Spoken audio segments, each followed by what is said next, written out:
비트코인도 그렇고 이더리움도 그렇고 이 가격 회복 못하면 결국 무너집니다. 자, 물론 전제 조건은 필요하겠죠. 가격대를 회복을 못하거나 주요 가격대를 지지를 못하거나 이 둘 중에 흐름이 나온다면 결국에 비트코인도 그렇고 이더리움도 무너질 가능성은 높습니다. 게다가 저점을 한번 체크한 모습이기 때문에 어떻게 보면 단기적으로 더 빠지고 갈 가능성은 높아요. 근데 제가 어제 영상에서도 말씀드렸듯이 장기적인 그 추세는 아직은 살아 있습니다. 하지만 제가 말씀드렸듯이 단기 방향은 정말 모호한 상황이에요. 이 깨졌던 주요 방어선, 이걸 회복을 지금 보여주려다가 실패하고 있기 때문에 가격을 정말 회복하는지에 따라서 비트코인도 그렇고 이더리움도 그렇고 무너지지 않을 수가 있다면 여기서는 저점을 잡을 가능성은 높습니다. 왜냐, 제가 어제 영상에서도 말씀을 드렸듯이 주봉 상황에서는 큰 추세가 무너지진 않았어요. 제가 어제 현실적인 시나리오로 여기서 5월까지는 버티고 가는 흐름을 보여줄 수 있다라고 말씀을 드렸죠. 정말 지치게 만드는 흐름이 나올 수가 있습니다. 하지만 단기적으로는 우리가 내려가면 올라타고 올라가면 내려가고 이걸 흐름에 맞게만 대응하다 보면 되니까 제가 오늘 이 단기적인 시나리오를 그려드리면서 여러분들이 수익을 쌓을 수 있는 그 구조를 말씀을 드려보도록 할게요.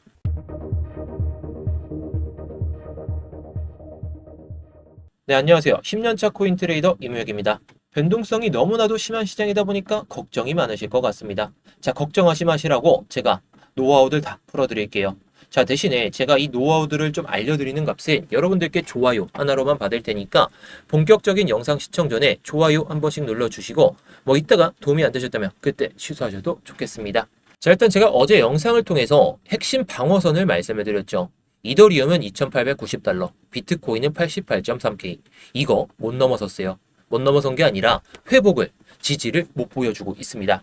자, 이걸 못 버티고 내려갔어요. 게다가 추세 전환의 판단 기준이 되는 이 가격대조차도 회복을 못하다 보니까 결국 무너지기 시작했죠. 물론 제가 어제 영상에서 이 장기적인 관점을 말씀드릴 때에도 추세는 무너지지 않더라도 이 안에서 머물면서 간다 말씀을 드렸던 게 괜히 말씀드린 게 아닙니다. 자, 좀 전에도 좀 말씀을 드렸듯이 주봉 상황에서 무너진 건 절대 아니에요. 무너진 건 아닌데 이게 또 건드렸다가 갈지 아니면 어제 부정적인 시나리오를 말씀드렸던 것처럼 이런 음봉이 떨어지면서 이때처럼 딱 흐름이 나온다면 여기서 2달 정도는 머물다가 갈 가능성이 높다라고 말씀까지 드렸죠.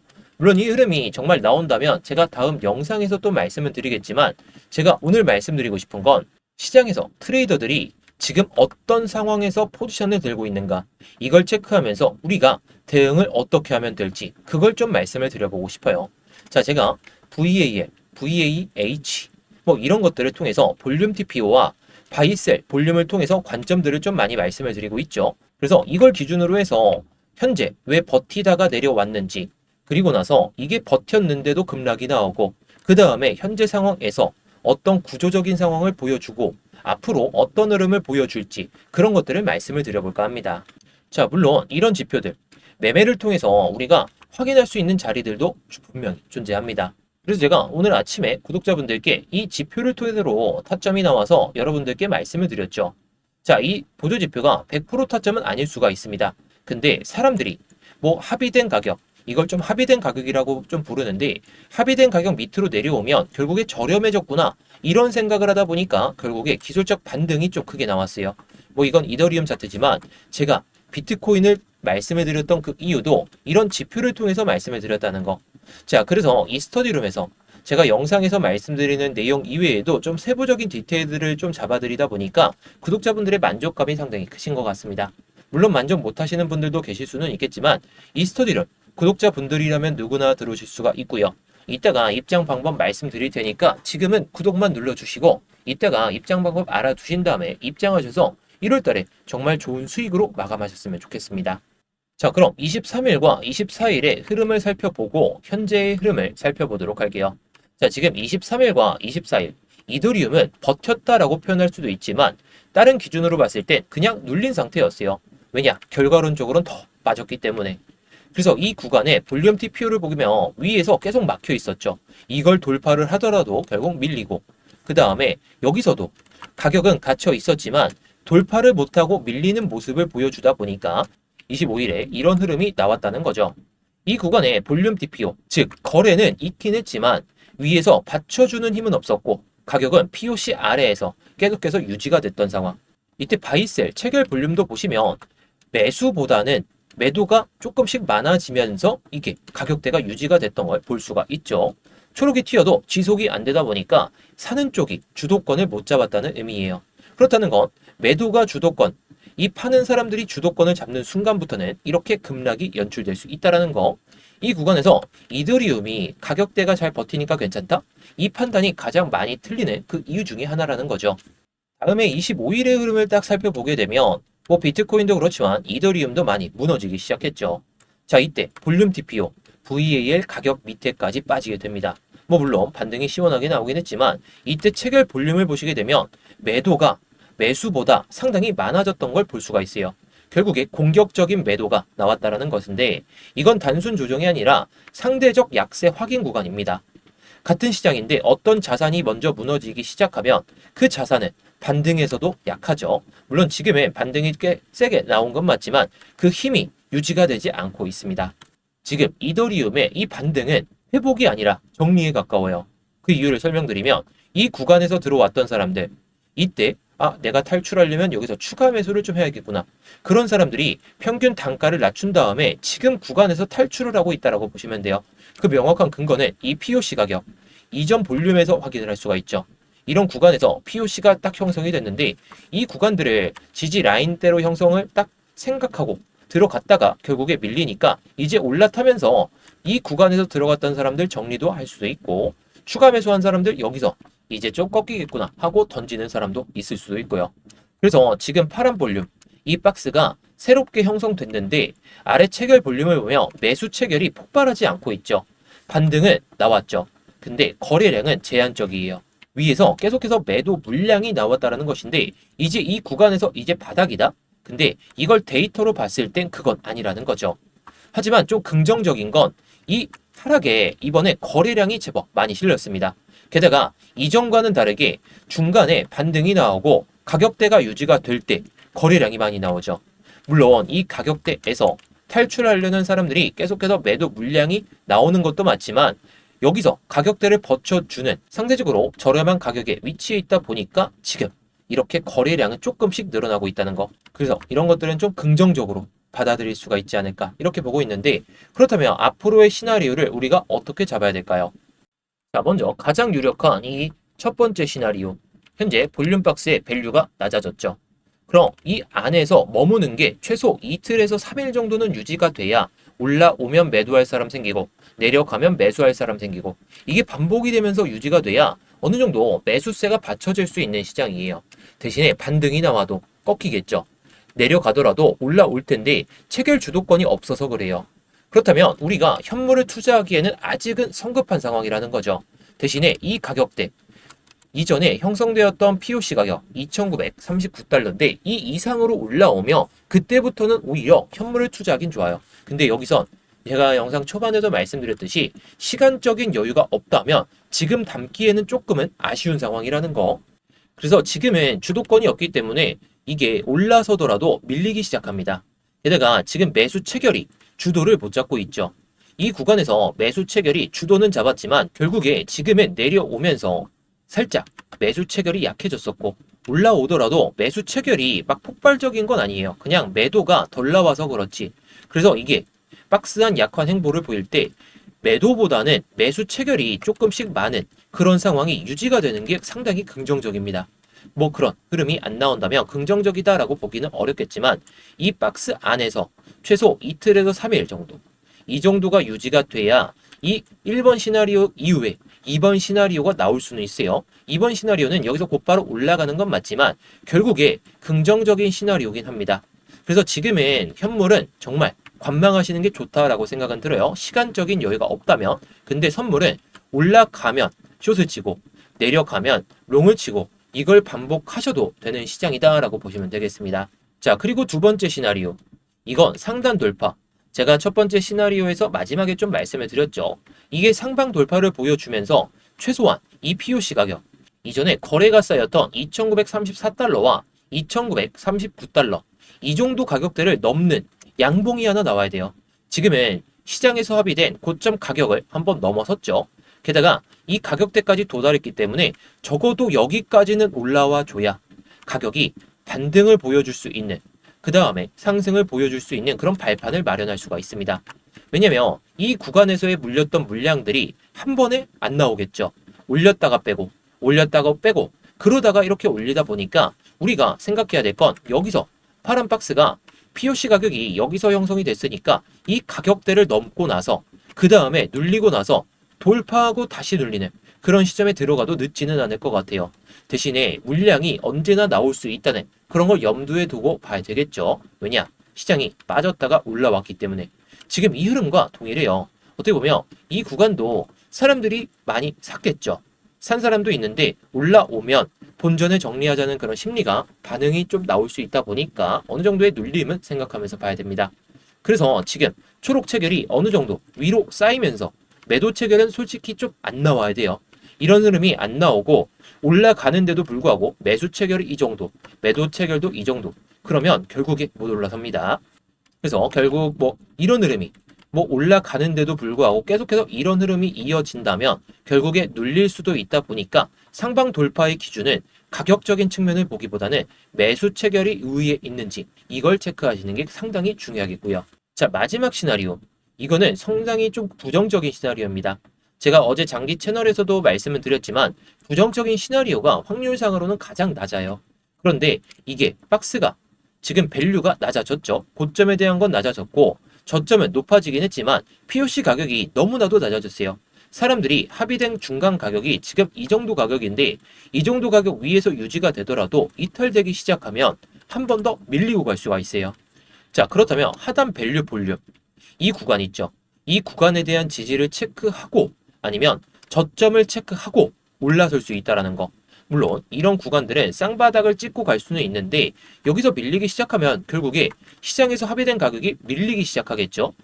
그럼 여기서 밀리기 시작하고 그 다음에 저점 가격, 시장에서 합의한 저점 가격까지 이탈했다가 쌍바닥을 찍고 올라오는데 이게 정말 부정적인 시나리오지만 여기서 밸류가 이렇게 낮아진다? 그럼 너무나도 부정적인 시나리오예요. 이렇게 찍고 올라와야 그나마 올라갈 수 있는 힘을 비축하고 올라갈 수는 있습니다. 물론 이게 내려가더라도 다음번 28일 날 또다시 이렇게 형성이 된다면 반등 가능성은 높아지겠죠. 하지만 이게 또 27일 날 이렇게 되고 28일에도 이렇게 된다면 밸류가 점차 낮아지면서 폭락이 한번 나왔다가 올라가는 시장 분위기가 형성이 될 수가 있습니다.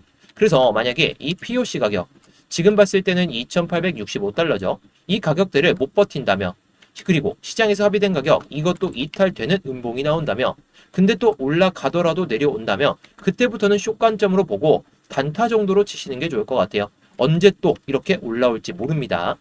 자, 그래서 이더리움은 지금 비트코인을 따라가냐라고 했을 때 맞는 소리긴 하죠. 근데 반등은 오히려 셌어요. 이게 비트코인보다 먼저 반응하는 자산이에요.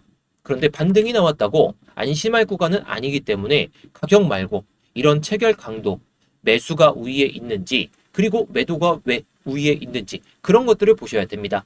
기준 없이 매매하면 이더리움 고점에 또 들어가서 털리고 저점인 줄 알고 들어갔다가 또 털리고 이런 게 좀 반복되지 않았으면 해서 말씀을 드리는 거니까 제 관점을 잘 생각해 보시면 좋을 것 같습니다. 자, 그런데 제가 이런 지표들을 토대로도 타점을 잡고 매매를 하고 있다라고 말씀을 드렸죠. 오늘 오전 전에는 급락이 나오다 보니까 겁이 많이 나셨을 것 같은데 이 가격대를 회복해주는 비트코인이 그렇죠. 이더리움도 그렇지만 비트코인도 이런 타점이 나오다 보니까 오늘 오전에 구독자분들께 이 타점들을 좀 설명을 드렸는데요. 제가 9시 40분에 말씀을 드렸으니까 해당 구간에서 말씀을 드린 거거든요. 자, VAL 가격 대략적으로 86.7K 정도가 됐는데 이거를 한번 올라탔다가 눌림목이 발생하면서 가격 회복을 시도했고 그 다음에 올라가기 직전에 기술적 반등을 먹어보자 해서 이렇게 타점을 말씀을 드렸던 거죠. 자, 제가 영상에서 말씀드리는 타점 정확하게 온 건 아니지만 제가 흐름을 보다가 이게 실시간 대응이 정말 중요해서 제가 이렇게 영상에서 모든 걸 풀어드리기에는 상당히 어려운 부분이 있어요. 그래서 실시간 대응을 이렇게 스터디룸에서만 좀 말씀을 드리고 있습니다. 물론 제가 영상에서 말씀드리는 타점들도 온다면 정말 좋은 수익도 가능하겠지만요. 자, 물론 구독자분들께 공유드리고 있는 이 보조지표는 어저께 새벽에 신호가 떠서 저도 놓치긴 했습니다. 어제는 좀 일찍 잤는데 이 신호가 나오고 나서 제가 말씀드렸던 88.3K를 급하게 이탈시키면서 쭉 내려갔어요. 뭐 이때 매매를 하신 분들도 계시던데 이 보조지표가 제가 개발은 했지만 상당히 유용합니다. 왜냐? 셀 신호가 나오기 전에 깃발 신호가 두 개가 나오거든요. 그 다음에 셀이나 바이 신호가 딱 나오게 되는데 셀 신호가 나오게 되면 위에는 손절가, 아래는 익절가가 나오게 되죠. 바이 신호가 나오면 위에는 익절가가 나오고 아래는 손절가가 나오게 되는데 지금은 셀이었으니까 밑으로 향했을 때 딱 타겟이라는 단어, 익절가에 도달하게 되면 타겟이라는 단어가 나오다 보니까 여러분들이 차트를 보면서 매매하시기에는 상당히 유용하실 거다. 제가 자신하는 거죠. 자, 그래도 이게 보조지표가 상당히 유용하긴 하지만 여러분들이 차트를 계속해서 보기가 어려우실 수도 있죠. 그래서 제가 이렇게 타점이 나올 때나 아니면 제가 예상하는 그런 시나리오나 영상에서 말씀드리는 그 타점들이 딱 나왔을 때는 실시간 대응이 중요해서 이렇게 타점을 좀 공유를 드리고 있습니다. 자, 이 스터디룸은 구독자분들이라면 누구나 들어오실 수가 있다라고 했죠. 지금 구독 한번 눌러주시고 제가 이 보조지표 공유받는 방법과 스터디룸 입장하는 방법에 대해서 바로 한번 말씀드려 보도록 하겠습니다. 자, 지금 영상 설명란이나 고정 댓글을 보시면 링크가 하나 보이실 거거든요. 이 링크를 클릭하시게 되면 해당 폼이 하나 보이실 겁니다. 자, 해당 폼을 보시게 되면 일단 제 이름, 이무역 전문가가 선택되어 있는지 확인하시면 좋고요. 자, 그리고 아까 말씀드렸던 이 스터디룸은 이 실시간 관점 스터디 무료 신청을 딱 클릭하시면 됩니다. 자, 뭐 그리고 업비트하고 빗썸에서도 제가 알트코인들을 좀 말씀을 드리고 있는데 요즘 알트코인 추세가 좋지가 않다 보니까 추세가 좋아지면 그때 다시 한번 말씀을 드릴 겁니다. 뭐 이런 코인들도 제가 스터디룸에서 말씀을 드리고 있으니까 스터디룸을 입장하신다면 모든 걸 받아보실 수도 있고, 자, 문자 메시지로도 드리고 있으니까 뭐 참고해 보시면 좋겠죠. 자, 그리고 제가 아까 말씀드렸던 그 보조지표 같은 경우에는 이걸 체크하시면 돼요. 자, 이거 체크하시면 제가 아까 말씀드렸던 깃발 신호가 나오는 그 보조지표와 함께 바이 신호나 셀 신호가 딱 나오면서 바이 신호가 나왔을 때는 위에가 익절가, 아래는 손절가가 나오는 그 보조지표를 공유를 드릴 겁니다. 자, 물론 여러분들이 차트를 보면서 계속해서 매매를 하실 수가 있다면 이 보조지표를 통해서 그 내용에 맞춰서 잘 대응하시면 되겠죠. 그런데 차트를 24시간 내내, 게다가 직장인 분들이시라면 깃발 신호가 나오든지 간에 바이 신호가 나오든지 간에 셀 신호가 나오든지 간에 매매를 좀 하기가 어려우시다 보니까 이 타점들도 모두 스터디룸에서 공유를 드리고 있다라는 거. 자, 그런데 제가 이 스터디룸을 그냥 공개방으로 누구나 들어오실 수 있게 좀 만들어 보니까 광고쟁이들 그리고 구걸하는 사람들까지 너무 많이 오더라고요. 그래서 관리가 너무 안 돼가지고 지금은 정말 공부하고 싶고 정말 수익이 간절하신 그 구독자분들로 한해서만 입장을 좀 받으려다 보니까 이렇게 구글 폼을 통해서 신청을 좀 받고 있는 거예요. 단기방 같은 경우에는 이렇게도 운영을 하고 있거든요. 자, 제가 스터디룸 그리고 보조지표 이것을 통한 매매 같은 경우에는 좀 크게 수익을 내려고 하고 있는데 단기적으로 좀 매매를 좀 하고 싶다 이러신 분들을 위해서 단기방도 좀 만들어 놨으니까 단기방도 좀 입장하신다면 여러분들이 매매하시는 데 있어서 정말 편하시겠죠. 자, 그래서 단기방 같은 경우에는 기타를 클릭하시고 뭐 단기방 이렇게만 남겨주시면 됩니다. 자, 그리고 다 중복 체크 가능하니까 뭐 여러분들이 원하시는 내용에 맞춰서 딱 눌러주시고 양식에 맞게 내용을 작성하신 다음에 제출만 하시면 끝이라는 거. 어렵지 않으니까요. 여러분들이 편하신 대로 언제든지 제출해서 남겨주시면 되겠습니다. 자, 그래서 오늘의 관점을 빠르게 요약해 보도록 하겠습니다. 큰 흐름 정말 살아있다라고 생각이 들어요. 근데 이탈되면 제가 부정적인 시나리오 지난 영상에서 말씀드렸듯이 음봉이 크게 떨어지면서 주봉상의 패러렐 채널을 이탈한다면 그때부터는 저도 숏관점을 잡을 것 같아요. 근데 지금은 단기 방향이 모호하기 때문에 정말 이 시나리오가 나올지는 조금 애매하긴 합니다. 물론 지금 상황으로 봤을 땐 빠질 가능성이 좀 더 높아 보이긴 하죠. 왜냐? 깨졌던 주요 방어선을 회복을 못하고 있기 때문에. 근데 반대로 생각하면 주요 방어선을 회복을 해주면 결국 단기적인 그런 매수세가 붙을 수 있는 그런 흐름이 나올 수가 있습니다. 그렇다면 트레이더들의 포지션을 보면서 우리가 단기적인 수익도 잘 챙겨봐야 되겠죠. 자, 아무튼 오늘 영상은 여기서 마치도록 할 텐데요. 제 영상이 도움이 되셨다면 뭐 아까 좋아요 눌러주셨던 분들 좋아요 유지해 주시고 구독 안 누르신 분들은 구독까지 눌러주시면 정말 감사하겠습니다.